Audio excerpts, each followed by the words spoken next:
Hoje nós vamos falar sobre duas notícias que impactaram muito a semana, que foi o assassinato de Charlie Kirk e a condenação de Jair Messias Bolsonaro. Esses dois assuntos, querendo ou não, estão um pouco interligados, porque ambos sofreram atentados, né? O Bolsonaro conseguiu se livrar, entre aspas, né? Porque ele ainda sofre bastante consequências da facada que ele levou, ele sofre bastante na questão da saúde dele. Isso atrapalha bastante, né? E infelizmente o Charlie aí acabou falecendo, né? Não conseguiu sobreviver. Foi um tiro muito preciso, né? E, enfim, completamente bizarro o que aconteceu. Ele era. Eu seguia ele, que, querendo ou não, o algoritmo acaba entregando algumas coisas desse tipo para mim, né? Eu tinha visto já vários vídeos dele. Bom, um cara que eu acho que assim, o cara que prega as coisas que ele pregava, tranquilidade, discussão realmente para que as pessoas pudessem interagir, dar seu ponto de vista, né? Nunca com violência, acho que o ponto era principalmente esse.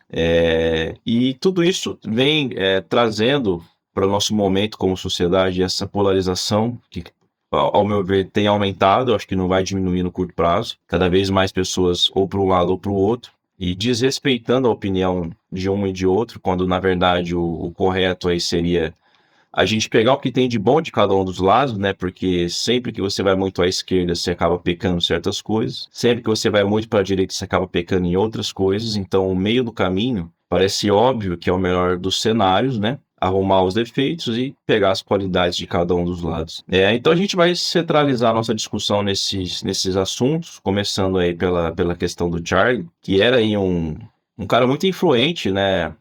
Inclusive muito apoiado pelo trumpismo, vamos falar assim, né? Inclusive o Donald Trump aí expressou é, muita comoção aí nos seus dizeres, nos posts e tudo mais, movimentou aí a mídia do governo para dizer o quanto sente muito pelo ocorrido, né? Felizmente aí pegaram o cara que fez isso, foi ele, pelas imagens que vazaram aí e tudo mais, enfim. Então, Jonathan, vou jogar para você aí, cara, porque assim, é um assunto chato, né? Mas eu acho que ele merece ser discutido, porque a coisa tá escalando, né? A gente tem aí, tivemos o próprio atentado contra o Trump, dois atentados, né? Que ele se livrou por muito pouco no último aí. Alguns presidentes da América Latina também, alguns que acabaram sendo baleados e mortos aí. Na sua cabeça, cara, por que as coisas estão desse jeito? Será que as redes sociais que são culpadas ou é um momento histórico que a humanidade está vivendo? A gente vai se livrar disso em algum momento ou a coisa vai acabar piorando? Cara, é o seguinte, eu particularmente não acho que a gente vai caminhar para melhoria não, tá? Apesar de eu particularmente achar que o caminho principal que a gente tem hoje é diálogo e tentar absorver os dois lados, né? Que é algo que você disse aí no começo que eu achei bem legal. E hoje eu cada vez me vejo menos assim em polos, sabe? Então eu como artista, como músico também, eu obrigatoriamente consigo enxergar coisas que no lado da esquerda são mais interessantes para a parte cultural, por exemplo, e ao mesmo tempo trabalhando com tecnologia, consigo enxergar muitas qualidades que o pensamento de direita tem para algumas coisas em relação à carga tributária e coisas assim, até mesmo investimento em tecnologia em si, né? Mas, cara, eu acho que olhando, fazendo assim uma retrospectiva dos últimos anos, eu não vejo que as coisas estão aí escalando para uma situação de mais diálogo, de mais amizade, de mais, tipo, imagina você sentando hoje numa mesa de bar com uma pessoa super de esquerda, por exemplo, né? Imagina o contrário, uma pessoa super de esquerda sentando numa mesa de bar com um cara super de direita e trocando uma ideia sobre os mesmos assuntos. Parece quase impossível. Então, isso está levando as pessoas a cada vez mais viverem em bolhas e criarem os monstros assim dentro das cabeças delas, cara, que eu não acho que é a questão, sabe? Aquele velho medo do comunismo de um lado, do outro lado, o velho medo da extrema direita. Então, assim, existem realmente pessoas extremas nas duas partes, mas eu não vejo como a gente melhorar esses pontos hoje. Especialmente com rede social, cara. E com o avanço da IA, piorou. Piorou, porque as pessoas estão usando a bendita da IA justamente para fazer deepfake aí e criar a situação de manchar imagens de algumas pessoas, né? Então, cara, eu acho que é isso. Essa é a minha opinião. Cada dia tá ficando pior. Por mais que queira que as coisas melhorem, mas eu não consigo vislumbrar um futuro melhor do que esse, não, pra questão de política, né? Também compartilho da sua opinião. Eu acho que as coisas só vão aumentar. E aí vem aquela questão, né? Quem que deve ser o controlador disso tudo, né? Porque vamos pegar o Brasil, por exemplo, quando você tem a esquerda no poder, que já está aí há quase 20 anos, né? E ao que tudo indica, eles não parecem muito abertos a ceder em certas coisas que são muito óbvias, né? Como, por exemplo, o Brasil hoje vive uma crise fiscal muito grande, onde a fórmula para resolver isso é muito simples, só que o governo simplesmente resolveu ignorar, fazer de conta que a economia não existe, né? Conhecimento econômico na cabeça do governo atual, né, basicamente inexiste, né? Então vamos fazer do jeito errado e bola para frente. Então eu acho que o que me entristece muito é realmente isso, né? Parece que não existe um agente controlador a fim de resolver essas coisas, né? Por outro lado, que nem agora, por exemplo, o Trump na direita nos Estados Unidos, esse pessoal aí de TikTok que entrevista pessoas na rua, um cara, eu não sei, eu não vou lembrar o nome dele, mas ele começou a entrevistar estudantes de esquerda e todos celebrando muito, né, a morte do Kirk aí. Inclusive no Brasil também, muitas pessoas de esquerda celebrando como se fosse um acontecimento, tipo assim, pisamos na Lua pela primeira vez, né? E eu acho que é isso que tá destruindo a humanidade, né? Porque assim, a violência em si não resolve o problema e empobrece a discussão, né? E sim, dá mais munição ainda para o lado oposto, querer fazer igual, né? Porque eu vi um cara também recentemente um vídeo no X falando assim, não estou defendendo nem ele nem o Bolsonaro, né, nessa fala, mas o Bolsonaro sempre disse que atuou dentro das quatro linhas, né? E esse cara falou assim, é justamente por atuar nas quatro linhas que ele foi condenado. Então, assim, contra bandidos, a gente não joga nas quatro linhas, a gente também tem que jogar sujo. Então, esse tipo de situação acaba encorajando e dando mais munição para a direita, de repente, começar a fazer a mesma coisa, né? É, E aí a gente começa a entrar no loop infinito de problemas cada vez maiores e que vão trazer mais prejuízo, porque cada pessoa que é morta aí, que poderia, que tem ideias, que quer fazer o diferente, que quer mostrar o seu lado e acaba sendo brutalmente assassinada, não resolve o problema de ninguém, né? Enfim, mas só para a gente contextualizar, quem foi, né? De repente você tá vendo esse vídeo e não sabe de quem que a gente tá falando. O Charlie Kirk aí, ele era um cara que promovia discussões, basicamente, né? Ele sentava num lugar, vinham algumas pessoas no microfone, conversavam com ele para provar alguma coisa que ele estava errado, ele fazia algumas perguntas impactantes, né? Mas geralmente as pessoas... ele sempre muito, assim, não é duro nas perguntas e nas respostas, mas assim, ele realmente enfraquecia o seu oponente nas discussões, porque ele defendia muito bem o lado dele, e quem era contra ele acabava odiando esse cara, né? Porque, pô, não consigo convencer esse cara do que eu quero, né? E tal.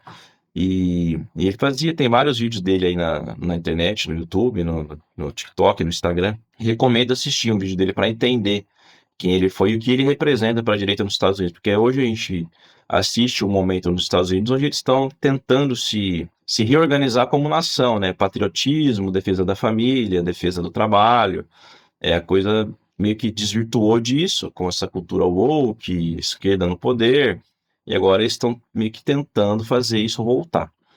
Mas acaba que metade não quer e outra metade quer. Uma eleição muito parecida com a do Brasil, né? Ganhou por pouca diferença a direita, aqui ganhou por pouca diferença a esquerda. Ele foi fundador da Turning Point USA, ele sim, as pessoas intitulam ele como ativista conservador próximo ao movimento de Trump, e a influência dele era mais sobre jovens universitários. Inclusive, o evento que causou a morte dele foi numa universidade no estado de Utah. E, sim, vídeos. Eu assisti um vídeo, não sei se você viu, Jonathan, bem de close mesmo, que mostrava, cara, que situação, que bizarro. É isso, ficou bem na artéria dele, né?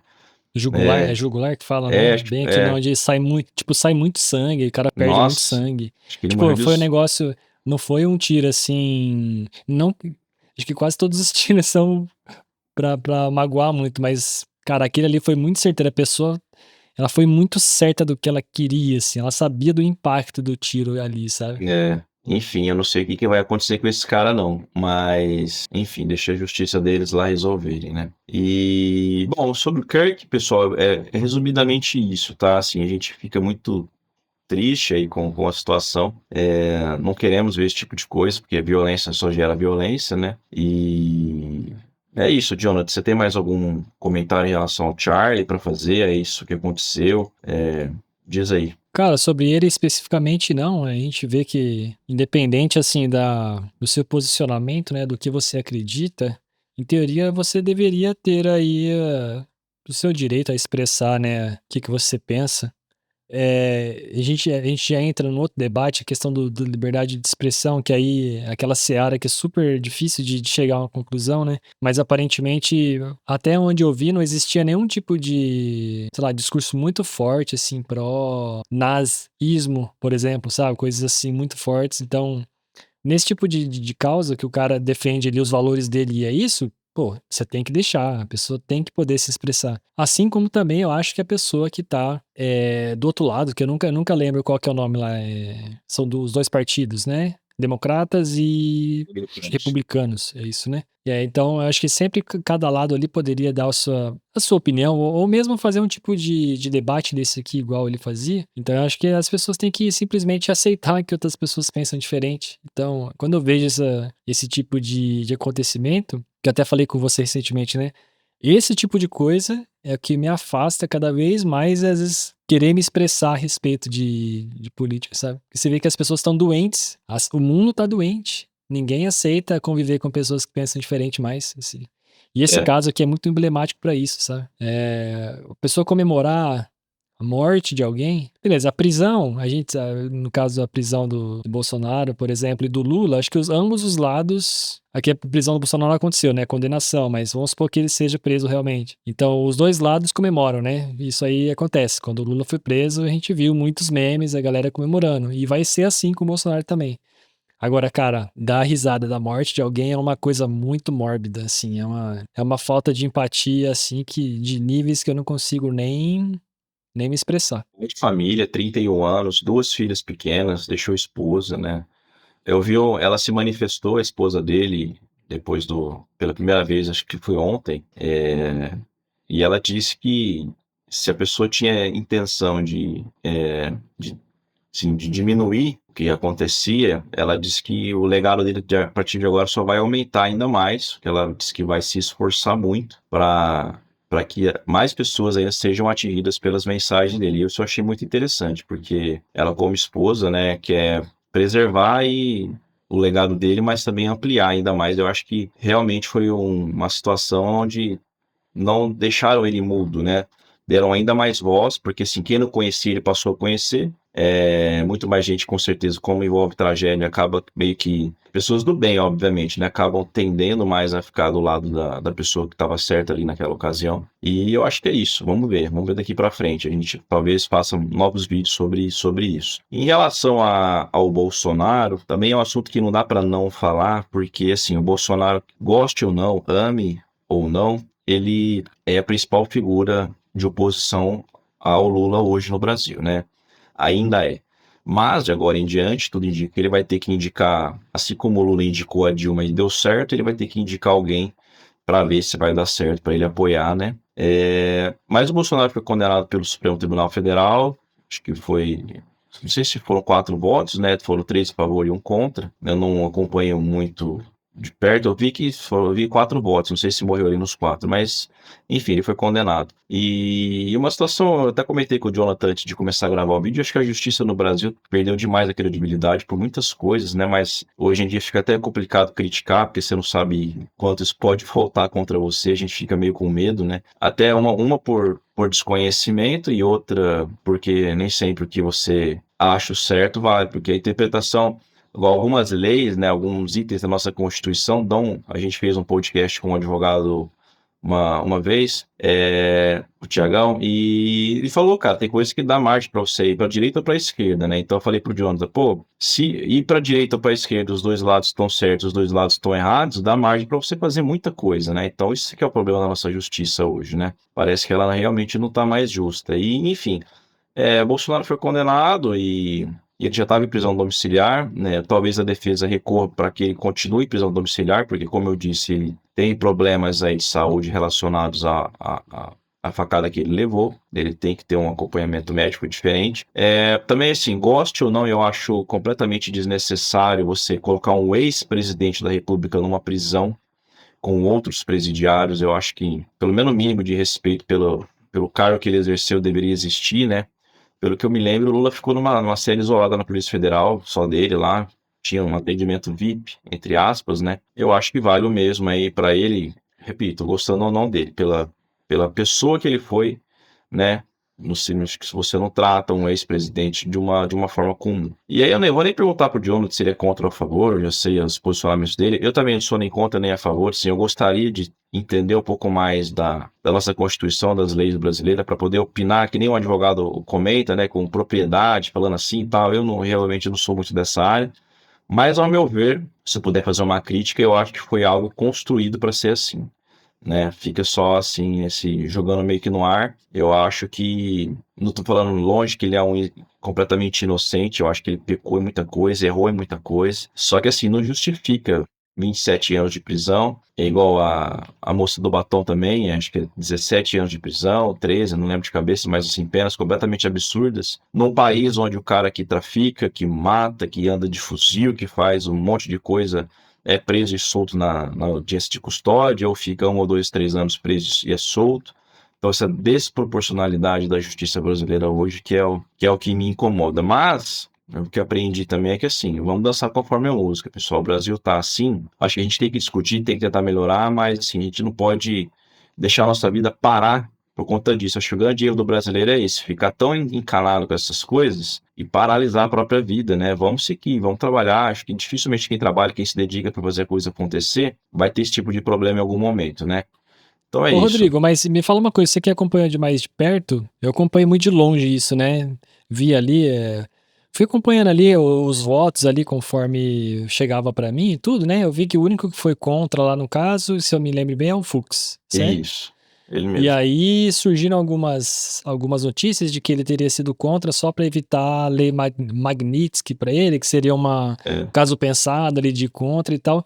Mas beleza, fora isso, hoje, perto do que você sabe, a condenação dele já tá certa. O que a oposição viria só o tempo de prisão ou tipo até mesmo a condenação hoje pode ser revista? Não, eu acho, assim, não entendo muito, mas do que eu vi, só a única coisa que eu vi em relação a recorrer é sobre ele manter a prisão domiciliar, né? A condenação Uhum, existe. Eu uhum, não tenho muitos detalhes, não. E realmente, essa questão do Fux aí, porque eu tava vendo aqui a tabelinha, ele é o terceiro mais velho da casa, né? Ele entrou, uhum. sim, não mentira, o quarto. Foi o Gilmar Mendes, que é o mais velho, depois a Carmen Lúcia, Dias Toffoli e depois ele. Então, ele, pensando numa eventual aposentadoria, não queria ter problema com os Estados Unidos, né? Que ele não teria para onde passear, onde eu vou gastar meus milhões aqui e tal. Muito se falou sobre isso. Mas, cara, assim, o voto dele, que eu nem comentei contigo, foi que era. Eu não sei se o termo é esse, mas era o foro errado, né? Não é foro que fala. É instância errada, Instância errada. que ele teria que ser julgado na primeira instância, assim como o Lula foi. E depois ir avançando até chegar no STF, se fosse o caso, né? Que ele já foi direto pro STF. Então, assim, como é que pode essa discordância lá dentro deles mesmo, né? Um fala que pode condenar, outro fala que está errado condenar. Então, essas coisas que também descredibilizam um pouco o STF no momento atual, né? E, cara, assim, vem falar para mim de imparcialidade, sendo que a gente tem no Brasil 11 ministros, né? E 7 deles foram indicados diretamente pelo PT, e o Alexandre de Moraes foi indicado pelo Temer, que era o vice da Dilma, né? Cara, eu, sei lá, na minha cabeça, imparcialidade não rola muito aqui, não. Não tem.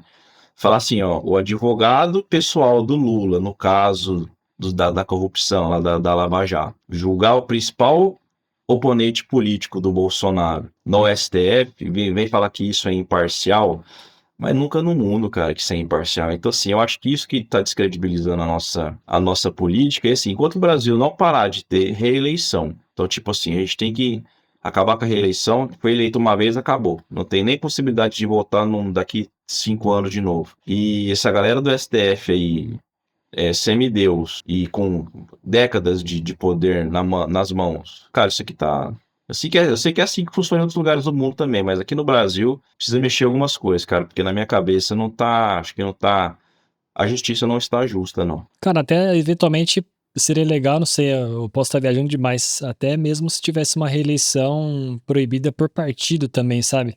Não só vincular o nome, mas por partido pra você conseguir ver ideias diferentes, sabe? Você, não sei, pode ser que dá uma clareada na cabeça das pessoas, né?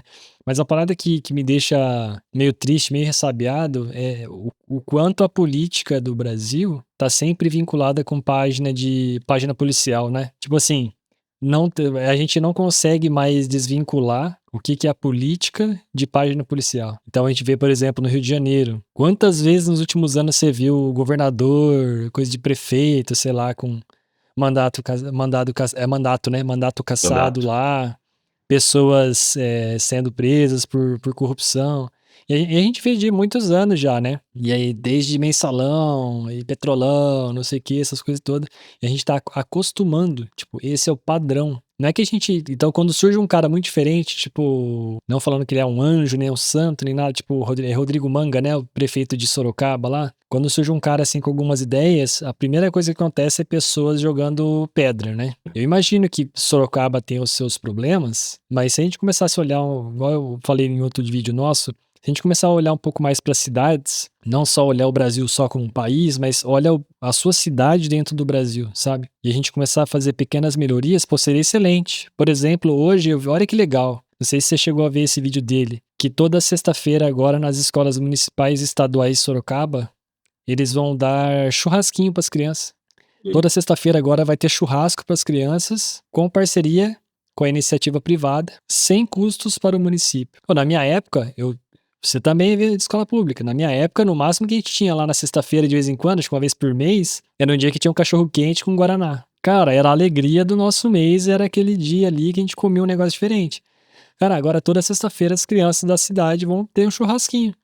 Você imagina a alegria pra uma família ali que não tem o que comer direito. Pô, a gente já ouve falar de casos de crianças que às vezes vão 2, 3 vezes por dia na escola, que não estudam em tempo integral, pra comer. Comer. Pra comer, cara. Você imagina pra uma criança dessa poder comer um churrasquinho ali na escola? Eu sei que eles tiveram também outras ações, tipo na Páscoa. Salvo engano, a Cacau Show fez parceria com a cidade e distribuiu ovos de Páscoa pra criança. E a criança se cadastrava no programa lá e podia comer um ovo de Páscoa. A gente sabe que ovo de Páscoa no Brasil hoje é caro pra caramba, né? Quase Então, cara, a gente precisa. inacessível. E a gente precisa parar de pensar só em partido, em lado e ver pessoas que têm ideias legais, sabe? Às vezes a gente é sabido que ele é um cara de direita, é sabido. Mas você olha pras ações dele e você é uma pessoa de esquerda, você não vai achar as ações dele legais, sabe? Esse que é o Não pior, é cara. Eles não possível. acham legal. Eles tentam falar que tá errado. Vão falar assim, ah, já vai dar uma dose muito exagerada de proteína para as crianças e tá errado no churrasco. É esse que é o problema, sabe? Não aceita o acerto do um, tem que, tem que ter alguma crítica para assinar como se fosse ele fazendo, entendeu? Teria que ter esse partido de mim. Como partido de você, que é meu opositor, tá errado. Isso que é esse que é o problema do Brasil. A gente discute muita ideologia, não discute projeto de país para nada. Eu concordo contigo. Eu acho que pros dois lados a gente precisava começar a olhar coisas legais, assim, sabe? E aí eu igual eu falo sempre, a gente foca muito em presidente, cara. A gente precisa começar a olhar pra quem a gente elege pra prefeito, pra vereador, conhecer essas pessoas que trabalham mais perto do nosso dia a dia. Porque às vezes a gente sabe que nos últimos anos, apesar do presidente ter um impacto grande na nossa vida, pô, a pessoa que administra a sua cidade tem um impacto, assim, às vezes até mais direto do que o presidente. Você tem um péssimo prefeito que não garante um asfalto decente na rua da sua casa, você vai passar ali, você vai quebrar a sua suspensão do carro. Você vai ter que gastar dinheiro indo lá arrumar a suspensão, trocando pneu. Então, assim, cara, é olhar uma visão um pouco mais ampla. Sabe? Parar com essa visão de, o meu presidente, Cara, e o teu prefeito? Pra quem que você votou no vereador? Sabe? Pra senador? Bom, Saca? na verdade quem manda no Brasil é o Congresso, né? A gente fala de presidente, mas o presidente não manda nada. Hoje ele tem usado o STF como um mecanismo de apoio de poder, né? Que nem, por exemplo, no caso do IOF aí, foi uma palhaçada sem tamanho, né? Que eles queriam aumentar o IOF, o Congresso falou não, aí o STF falou sim. Como é que pode o STF mandar mais do que todos os deputados eleitos, né? Mas, enfim, o certo era quem manda realmente é o Congresso no Brasil, né? Mas até isso eles estão tentando desvirtuar. Mas concordo contigo, cara. Acho que Brasil é desde do bairro até o projeto de país que a gente deveria ter e não tem, né? Porque se a gente não pensar grande como nação, e eu acho que essa nossa discussão, mesmo que é uma pequena sementinha, acho que o intuito nosso é esse. A gente tem intenção de melhorar, tem intenção de fazer coisa diferente, que a gente... Eu tenho filhos, você tem ideia de ter os seus também. A gente quer que eles vivam num mundo diferente do que a gente tem encontrado hoje. Um mundo melhor, o Brasil mais próspero. Por exemplo, hoje eu estava lendo aqui a notícia do Roberto Justus, nada a ver, é fofoca, mas o relacionamento dele com a ex, e eles têm uma filha aí, a Tiziane Pinheiro, que ela tem mais 2 anos aqui, e estava vendo, acho que ela vai ficar, que eles vão mudar de cidade e tal, mas que a tendência é para daqui 2 anos ela estudar no exterior. Então o que rico faz, basicamente? Manda filho para o exterior, porque não consegue ver no Brasil, né? Pode ver, filho de todo mundo que tem dinheiro não fica no Brasil, vaza daqui, porque a gente não consegue criar oportunidade para cá, né? Então a gente tem que parar disso, cara, parar de ter essa fuga de cérebro, fuga de capital, milionários deixando o Brasil, deixando de investir. A gente precisa criar um ambiente mais saudável para a saúde, para a economia, para a política, né? E a gente só vai chegar lá discutindo, brigando e matando, não vai não. Bom, galera, então era isso. A gente quis trazer aqui para vocês essas duas notícias aí fortes da semana, não dá para não discutir elas, né? E fica aqui o nosso agradecimento aí a quem assistiu até aqui. E a gente se vê no próximo vídeo. Valeu, Jonathan. Boa, obrigado, pessoal. Até a próxima. Tchau. Tchau.